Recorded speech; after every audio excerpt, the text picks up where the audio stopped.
All right, what's up, y'all? I'm back with another video. Today I'm gonna show y'all how to replace or repair a three-way, which is really called a T. But it goes to your heater core. So we're doing this today on this vehicle, a Saturn Aurora. This one here on this vehicle is bad. So first thing you want to do is take these nuts off, which I think is like an 8mm, and remove your coolant reservoir. You want to go ahead, loosen up these clamps, these 3 clamps here. So this one, this one, this one. Loosen these 3 up so you can take these rubber hose off.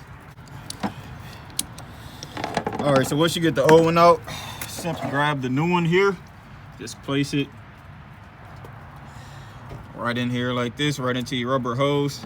Make sure it fit it all the way on. Take your clamp and just go ahead, clamp it down.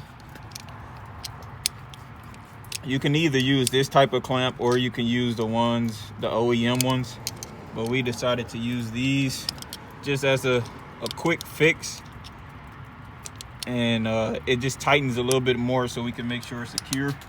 Do the same thing for the other 3. I got everything back on. Like I said, it's very simple. Just unloose all these clamps here, these 3 clamps, 1, 2, the 3rd one in the back. Take your T out, which is this here. I took this one out because it's the wrong size, and as you can see, it was dripping antifreeze.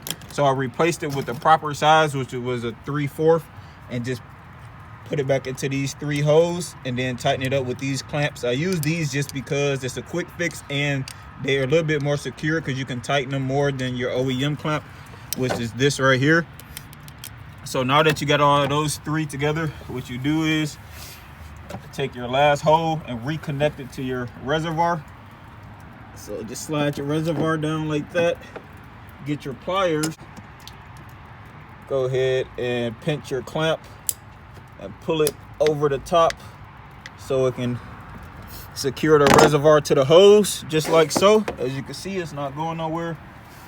Then go ahead, simply place your reservoir back in place. Secure it with the 2 nuts. Just screw them down. So once you get the reservoir back on, go ahead, open it up. Make sure your car is off. Make sure your car is cool. You do not want this to be hot because it will be pressurized. So do this on a cool engine. Go ahead, put your funnel in there. Get your antifreeze. Fill up your reservoir. Now, as you can see right here, it is markings on the reservoir that says full. So fill it up to the line, no more. So just fill it up to that line for your antifreeze. Just like so. Go ahead, remove your funnel. Place it to the side. Put your cap back on. And then start up the car to see if you have any leaks. Also check before you even start it to see if you got any leaks, and it's looking pretty good. There's no leaks, so we're just gonna start it up real quick just to make sure. All right, guys, so that's pretty much how you replace your T, which is your 3-way for your heater core. So you just go ahead, do that, start the vehicle up, check it out, make sure there's no leaks. If you got no leaks, you're good to go. Check out the next video and all the other car repairs.